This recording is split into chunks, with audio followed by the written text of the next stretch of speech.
Empire.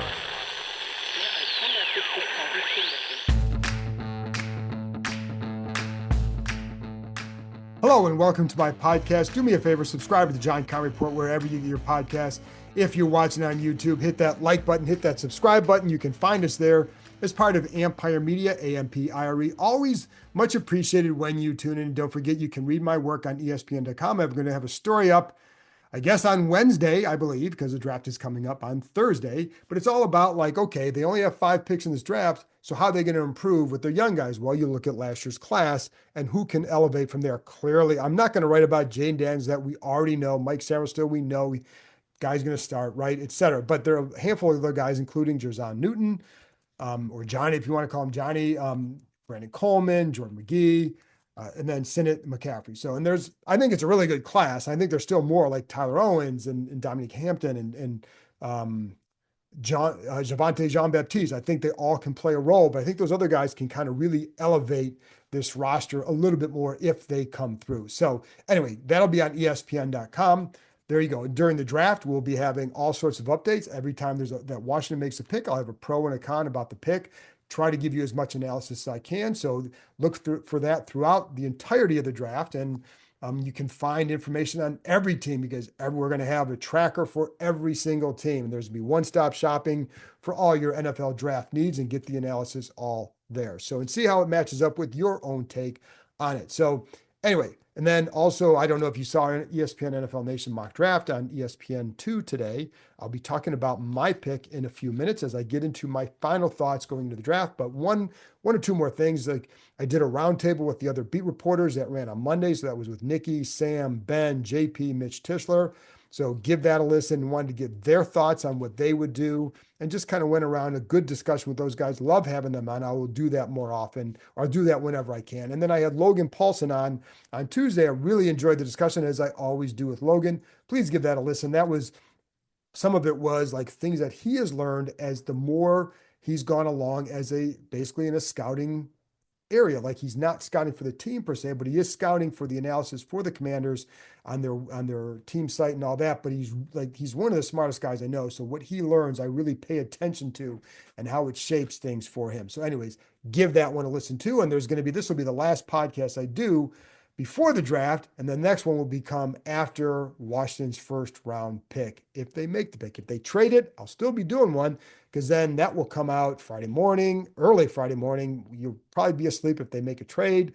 So that will come out early Friday morning, but leading into the second round and third round of the draft, what might they do, et cetera. So anyways, we'll have all sorts of stuff for you, or I'll have all sorts of stuff for you throughout the weekend, after every round, after every day, and then wrapping it up on another one for Monday. So there you go, folks. A lot going on. And I just want to go over to my final thoughts going into the draft, starting with my ESPN NFL Nation mock draft pick. And it was cornerback Maxwell Hairston from Kentucky. And the reason I went with him is because pretty much a lot of the guys that I probably would have taken were gone. A couple of guys that I think would be a home run pick for them.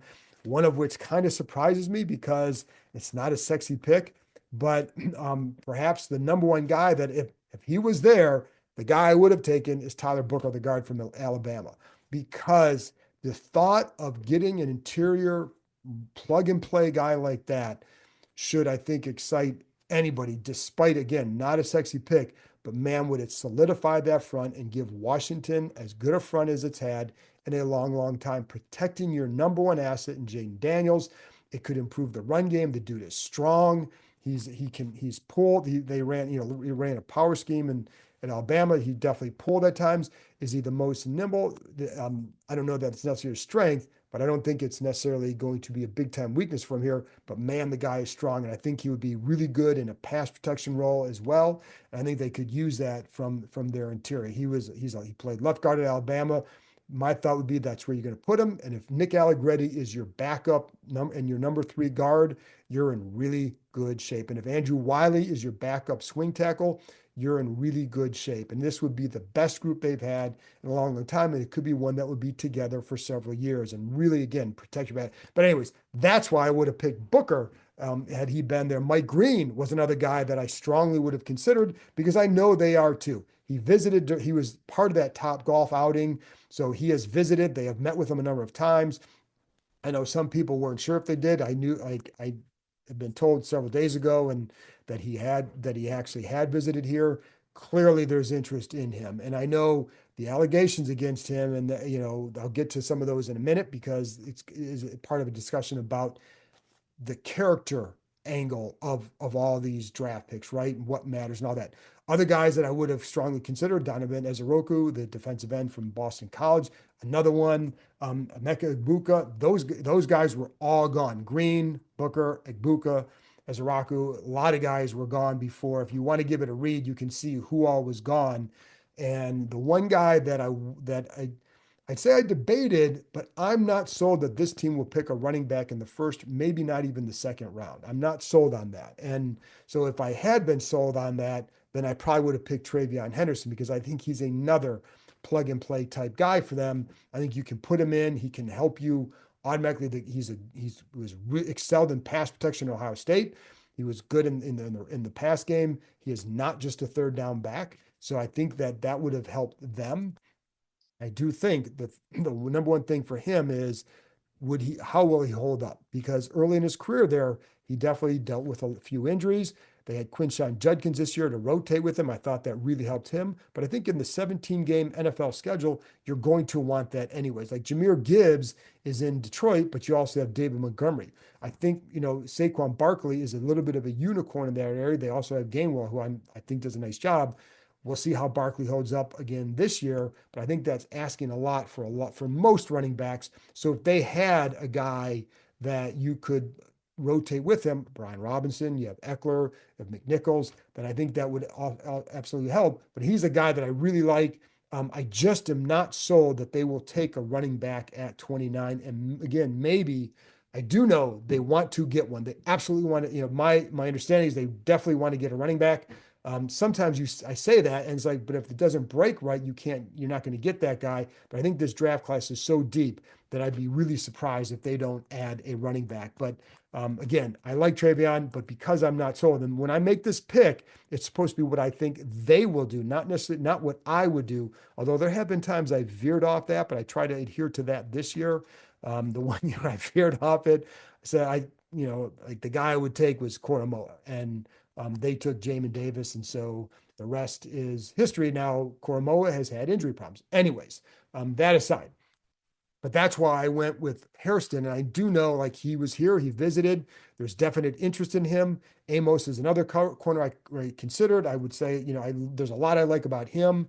I think, part of what, and again, going at corner versus another spot, there's a positional value. And I think when you're drafting a guy, take the best guy. So if you think Harrison's the best guy, you take him. And again, I do think there's definite interest in him and he would offer something, but the positional value of cornerback, defensive end, receiver, like those positions are becoming quite prohibitively expensive. So if you can get a guy, just like you have a quarterback, get a guy now it's more expensive with quarterback, but you get a guy in a rookie deal at those premium spots, it really helps. Again, I pointed this out the other day, the cost to get Marshawn Lattimore, a couple draft picks, and then it's a salary over 17 million, right? So there is an expense associated with that. So if you can get a guy at a premium position on a rookie deal and who can have an impact, that's really good. So that's why I would look at those spots. And that's why, again, I know based on who was gone, Hairston was to me may have been the best guy on, I think, for them and on their board. So that's why I went there. But listen, again, with running back, if you don't take one in the first, second round, there's going to be guys. And if you somehow add a pick in the third round, maybe another pick in the fourth round, you'll have choices with guys to get in those rounds. And guys I think, who can come in and help you in that first year for sure, whether it's in a part-time role. But I think if, like, say, they got a Bashal Tutin, and I like that guy, and I know clean up the fumbling stuff, but I do like him because the guy's got some juice and he's got some speed, and I think he can definitely help them for sure. And so that's why I would like a guy like him. You have other guys, Taj Brooks. There's a handful of running backs. I don't want to go through all of them because I do think there's a handful that could really make a difference for them. But I do like those guys. And so my point is, it's why I think they may wait on a running back, because there's depth in this draft. And there are some corners in this draft that I know they like throughout. Quincy Wilson's one, and they're going to get to another guy in the later rounds if they don't do something here. But with Hairston, listen, man, the guy can play. So we're going to start with that. And 6 interceptions in 20 games in Kentucky. These guys had 7 picks last year. So you need a guy who can take the ball away. And one of the things that Dan Quinn has talked about all the time, affecting the quarterback and taking the ball away. Well, I don't know that if some of those guys are gone at 29, if Green's not there, if Ezaraku's not there, and I think there's some other edge guys that you can get in the second round, if whether you trade back or maybe stay at 61, so that you could develop into that. But I don't know that you're going to get an edge guy at 29 that's going to come in and be the double-digit sack guy that everybody would want. It just typically is not going to happen.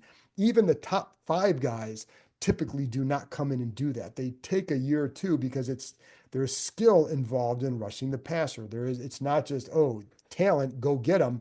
You have to learn how to do this at the NFL level. So it's going to be hard to find guys like that. So if you can't find a guy that you love there, then you're going to take another guy who maybe can take the ball away. And by the way, in our draft, the top 2 safeties, Amore and Starks, were both gone as well. So they were not options either. So, but Hairston can't help them. And he's got really good speed. We saw the test and combine. He's a fast guy.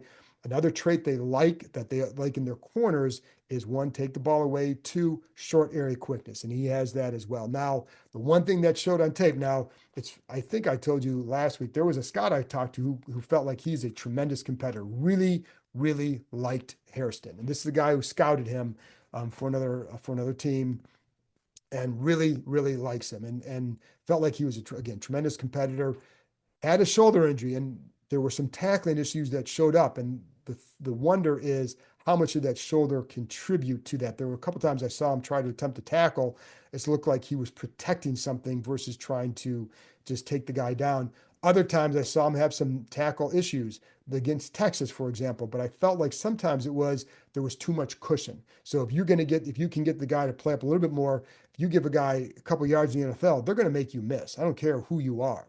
So you're going to have to play a little bit tighter. You can't play 10 yards off on a guy at this level and survive. So to me, some of those tackling issues could be solved.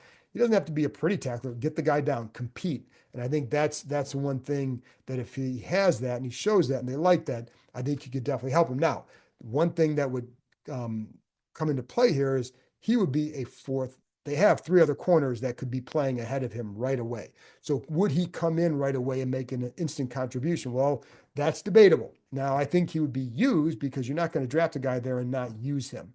But is he going to be an instant impact guy? Well, maybe not, because you have Marshawn Lattimore, you have Mike Samuelson, Jonathan Jones. All those guys can go in right now and play for you. You have your top 3 corners.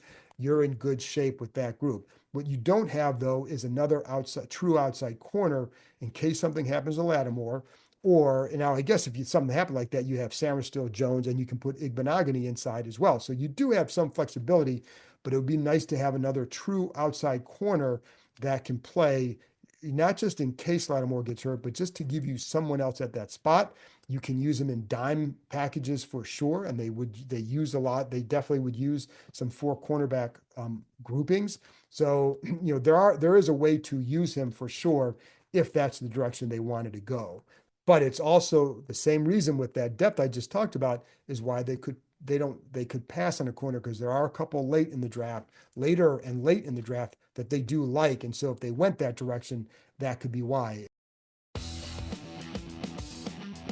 BetOnline is the world's most trusted betting platform and your #1 source for all your sports betting action. Baseball season is in full swing, and we've just started the NBA and NHL playoffs, which has more ways to stay in on the action with the latest odds, news, and scores, even live in-game betting while the games are being played. With the largest selection of odds on everything from the MLB, NHL, and the UFC, BetOnline remains the #1 online source for all your sports wagering info. In between games, head over to the BetOnline casino with all the top Vegas-style games, including poker and a live casino. Bet Online. The game starts here. offensive line, I think, is another area that they really feel like they would like to address, and just to continue building that wall in front of Jaden Daniels. They definitely seem committed to improving that group, not just stopping at Tunsil. And so that's why I feel like if Tyler Booker is there, I think they would probably run to the podium and feel really good about that pick. I don't know that he's going to be there in our mock. He went to Arizona. My understanding is like that the Cardinals, like that's a guy that clearly they like. And I think, the only question is someone else there in the real draft? Is someone else going to be there that might push him down? And then how other teams do him? I don't know. So he might not be a guy who's there. But the point is, I think there's a vision to try and get that line even better. Wherever that is, it could be taking a tackle. Like Connolly was in there. He's a tackle who can also play guard. You have Anthony Belton, another tackle. Wyatt Millam is an inside guy. So like there are other guys, there are other guards and stuff that they've looked at that are pretty good. So, and I don't want to name everybody because then it just, I'm not Mel Kiper, who is great, by the way. I love Mel, great guy. But I think there's, point is they are looking to improve, continue to improve, whether it's adding depth and developing someone or getting someone who can plug in and go, right? So I think that's one thing, but I do think there are some good options here. I do think Harrison's a good option. Amos is a good corner too. I like him a lot. So I think, either one of those, but I went with Harrison because I know that there's certainly interest there. I mean, he was one of those top 30 visits guys, not the only corner. So a couple of them, you could have just flipped a coin and said which one. And I think there are going to be some people who aren't as high on him because they may perceive the tackling as an issue. I think when I talked to the scout, he did not see it that way. He liked the competitiveness in him, feels like he can be okay in that area. He's not going to be a big physical run defender, but as long as he competes in that area, you can handle that, right? And so Fred Smoot did not come in. He's more. It's funny because when they took Emmanuel Forbes, Smoot would talk about, well, he was skinny coming to the NFL, et cetera. Well, Smoot was thin. Forbes was rail thin. There was a big difference in their body size. I think for Hairston would be more akin to what Smoot was, and a guy who, when Smoot came in the league, was not a good run or tackler, improved in that area big time and became because he was a competitor. So I think that's something you have to watch for sure. So anyways, that's why I went with him. And there are guys that, Nick Scorton is another guy that could he be a guy? I mean, I don't know that you take him in the first round, but another possibility for sure. I think in this draft, it's going to be a lot of beauty in the eye of the beholder. And I think that's one thing Adam Peters talked about, not quite saying it quite that way with us during his press conference on Tuesday, but that is the implication, right? That there are going to be a lot of guys after those first 10 picks or so. It's going to go in direction like, oh, I didn't know this team liked this guy that much. And people are going to say like, oh, that's a big reach. Well, big reach to who? Because you don't know how their boards are. We know how the mock drafts are. We know what the analysts say. And there's a lot of times some commonality to it, but you don't know. We don't know. I don't know all their board. What I do know is I get this spreadsheet from someone who compiles it based on talking to teams throughout the league about his guys, and he knows where teams kind of rank guys. A guy like Scorton was like a high second. Guy like Hairston was a low first round pick. So that's, that was another indicator for me that that's how teams see him. I don't know that he's going to be there either, by the way. I don't know that this would be an ideal scenario for them. All those guys are gone. I think you would look to trade back, but of course you have to have a dance partner. One name I'll throw out there that I heard this couple weeks ago, and I played it for the club members on the club members podcast, which is, would they take a guy like linebacker Carson Schwessinger from UCLA? I don't, is he a guy that would go in the first round? I think he's more, I think a lot would consider him as a second round guy. But again, if this is like when I tell you what this person sent me, it's a compilation. It doesn't mean it's like every team sees him this way. This is the average of how teams see him. So if it's, some teams might see a guy late 1 or mid 1, and another team might see him mid 2 or even late 2, right? Because it may not be what they're looking for, may not fit their scheme. So he's going to look at it differently. But Schwessinger, would that be a guy they would look at? I know Adam Schefter mentioned him as a Washington or Buffalo the other day in the ESPN.com piece, and I talked about him a couple weeks ago on the club members podcast. The one thing I would say with him now, is it an impact guy? No. But here's what he would give them if they went that route. Now, I don't know that they will, but I'm giving you the name anyway. if they went that route, it's because he's a really good cover guy, and he can play Mike, he can play other linebacker spots, but he can play the Mike as a cover guy, and that's something they don't really have right now. Like that's not Bobby Wagner's strength. So, but would you use a pick on a guy that does that? Like, can you get Jordan McGee to get to that level? Jordan McGee has some good speed, and they definitely look at him as a guy that possibly down the road could replace Wagner whenever that time comes. So I don't know, but it's the name that gets floated out there. So we'll see. We'll see on that one. So there are some guys later in the draft that they could look to develop at corner. You have Quincy Wilson is another corner that was here. Another guy like in the later rounds. Carlin Vigors. They think there's some big fans of his here. And that's a guy that if you're looking late rounds, maybe even an undrafted guy, but I would say probably more late rounds for him, sixth or seventh round. That's a guy that I think that would fit in part because it has some size, but you have also you have those other corners. Like you do have four corners that you can play with in Jones, Lattimore, Saristil, and Igbenogany. So you can afford then to go get a guy like if you really like the guy, feel like you can develop and he fits your system, then you can take a chance on a guy like that. Now, the one matchup that Vigors had when he was with Elysium in a row was against Matthew Golden, and he did a nice job. Like that film will stick out. So I think that's a guy like if you don't get one early, they could do that. Like there are some guys, an edge rusher as well. If you don't get one in the first round, Femi Olafadu in the second round, I really like that guy at 61, a possibility. Kyle Kennard, a possibility beyond the first round. So there's another pass rusher, Aiden Huntington. We mentioned him before in the later rounds. He can run. He's from Tulane, 6'1", like 270, something like that.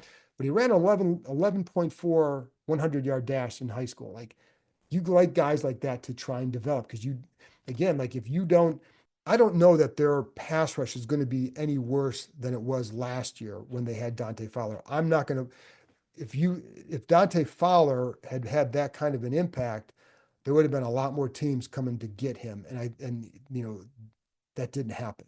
So you have to look at that. Like, yes, he had 10 and a half sacks, but how and why? And so, like, I think he did a nice job. Don't get me wrong, but I just don't want to overstate the level that he was at. So is their pass rush going to be significantly worse than last year? No, it's not. So if you can find that guy high, or can you get that guy lower that you want to develop and add to the mix, you can do that as well. But I think they can manufacture what they have. Most of their pass rush success came off of a lot of 5-man or simulated pressures, right? It wasn't just straight 4-man rush. Like the impact is when you can have just a 4-man rush and get home, and that's not what they were doing. So like they don't have that guy. Can you find that guy in this draft? Maybe. Like I like Olafadu because he's raw. He's more new to the position. JT Tuamola from Ohio State, another guy that I obviously like, not just because he went to Ohio State, but because he's a really good player. And he's a guy that can give you be a 3-down end for you for sure. A lot to learn still. I think the difference between Olafadu and JTT is one is new to the position and probably is not maxed out. I think JTT has so much experience and coming from where he did, has what's his ceiling in the NFL. I think he'll be one of those solid NFL players. So we'll see what happens there. But again, there's options beyond just 29. Landon Jackson's another one that they like. So that wouldn't be interesting where he goes as well. So let's get to the character part because I think this applies obviously every year in the draft. You always hear that. And I know Mike Green's name came up, but again, he visited here. What does that tell you? That tells you there is interest. Now, when you visit on these top 30s, it also suggests you want to get to know them better. But along the way, you're also going to be looking into whatever is going on with them and looking at the allegations that were made against him. So my understanding is here's the one thing. This is what I'd say. If teams feel good about it, he's not going to be at 29 because he's just too talented. So you'll know how teams feel about him if he's not at 29, it's because they feel like the allegations don't hold up. So because then the rest of his package, like what teammates or coaches say about him, seems to be pretty positive. So anyway, so that's why I think they would be okay drafting Mike Green. Again, if they felt like I'll just say this in general. They have not told me this, but in general, if you feel the allegations are not are that strong, I don't think he's visiting here. And I know a lot of times those visits are to get to know a guy. It's not always about like we love this guy. Sometimes it's about we want to find out more. We want to dig in deeper to this particular player for whatever reason. There are going to be some guys who did not come here that they're like, we don't need to meet with this guy again. We've got it. He's our kind of guy. He's okay, right? So, and sometimes there's a lot of reasons why they may bring a guy in. It's not just because we want to draft you. It's because we want to get to know you better to see if we want to draft you. But again, if they were not sold on on Mike Green, they would not. I don't think they would have brought him in. James Pierce did not visit. So I think if you really wanted to dig into James Pierce to know more based on the stuff that you hear from Tennessee, like you probably would have brought him in to visit. One thing that I will say, and this is where I would say, and I agree with Adam Peters, this is always a case by case basis. And just because one worked out doesn't mean they all work out. You have to analyze just because Jalen Carter is doing well in Philly, his situation was different than what this player X is or player Y is. So there's different things to find out, right? Micah Parsons is a tremendous athlete. So you may say, well, you might look at it and say, this is what we hear, but this is what we see, and we're going to live with whatever. If the guy's not that talented, you're going to play it differently, right? It's just the way it is. Adam Peters was saying there was a guy in San Francisco that they had some concern that I don't know about them, but there were definitely concerns about this player. They drafted him, turned out to be a really good player, and they were very happy. He was not a first round pick. So, you don't always know what you're going to get. But like, I think you have to, the point is, I don't think it was a first round pick. Let me take that back because I don't think I don't think this player was a first round pick. But bottom line is, you're not going to pick somebody high in the draft that you have those kind of concerns about, like in the top 10 or so. When you get down there, maybe you look at it differently. But I think for some guys, it's like, what round is this in, et cetera, et cetera, et cetera. But the point is, and Peter said it, you just have to make sure because you don't always know, right? And again, case by case basis. And it just depends what you hear, what you think your culture can absorb. And it just because you have a good culture last year doesn't mean, oh, you just go out and sign, get whatever, right? It doesn't work like that. And, I remember I brought this up before. Joe Gibbs would always say, this guy's been like this for 20 some years. What makes you think I can fix him in one? Like you can't put that on a guy. Like the guy you have to have the right areas to work with. Sometimes a guy in college, and I'm not speaking in generally, might get led astray by teammates. Maybe he's just a follower. This is what you find out. Like, what was the issue there? But again, Pierce did not visit. So there you go. But anyways, I just think it was interesting what Adam Peters talked about with that, because he's right. Like, you can't just summarily you have to do the research. You have to analyze what is going on, and you have to be honest about what your building can or cannot absorb and where you're at with it. You can't just, it's got to be more than, oh, we won 12 games last year. Now it's great. Let's go. It's got to, would this guy fit in? Would player X fit in? Anyways, there you go. Now, trade down. Would they trade down? Well, of course that's a possibility. But here's the problem. Who knows who's going to be there? Now, typically everybody's like, oh, what if a quarterback's there? Well, this is a bad quarterback class. Like, it's bad. Like, this is where I say Washington was very fortunate to have the number 2 pick last year and not this year, because you have the number 2 pick this year, you're not picking a quarterback. The Shador Sanders is not a number 2 quarterback, right? I've talked to some coaches who think he'll get picked in the first round. I've talked to others who think he's going to be a backup in the NFL. So the point is, it's a wide range of opinions on the guy. And so I just think you have to look and say, you're fortunate that Washington had the number 2 pick in a draft, that Jaden Daniels was sitting there at number 2. And if it hadn't been him, like, there are other quarterbacks who are good in that class that would have been gone ahead of what most of these guys this year. Cam Ward would have been like a 4th or 5th guy last year. So they were in a fortunate spot. That helps. But the point is, like, even at the back end of the first round, so I went back and looked at the last 5 years of the drafts. The only quarterback in that time that a team traded back into the first round for was Green Bay and Jordan Love. Otherwise, it was a different position. So keep in mind, it's not really what you want to look for. What's the position where they're having a run on players? Are there going to be a few tackles or linemen go? Going to be a few edge rushers go, and now they want to move up. Corners, what could it be? Like those are the spots that you got to look at. If there's a run on a position, that's when a team might get antsy to move up. And, clearly, I think they would probably like to add some picks. They have 5. I don't know that they feel the urgency to do that. I don't know. I think they have to wait and see how everything folds. And it could be that it could be that you trade the second round pick, right, to get some picks. You could always trade that and get another third, whatever. So that's the thing. And I think, when you look at some of the trades, like I went back and looked at the last 5 years and what are you giving up? A lot of times what you're getting is not so much an extra pick, but improved pick. So you might trade a first and a fourth, and maybe you're getting back a high second and then, a third round pick. So now you have a second, third, 2 seconds and a third versus a first, second, and a fourth. And in this draft, if you're in rounds 2 through 4, you're in a sweet spot to pick a guy. So like that's not necessarily a bad deal, but it's not always to get better, more picks. It may be to get better picks, right? And then maximize what you do have. Like, again, that's what most of the time that seems to be what happens. There are definitely times where that's not the case. For example, let's see this. Second round in 2023, Philly traded to Houston, 62nd pick for 65, 188, and 230. So the 6th and 7th round picks. The ones that you would want to look at is New England in 2022 sent the 21st pick to Kansas City for the 29th, the 94th, and then 121st.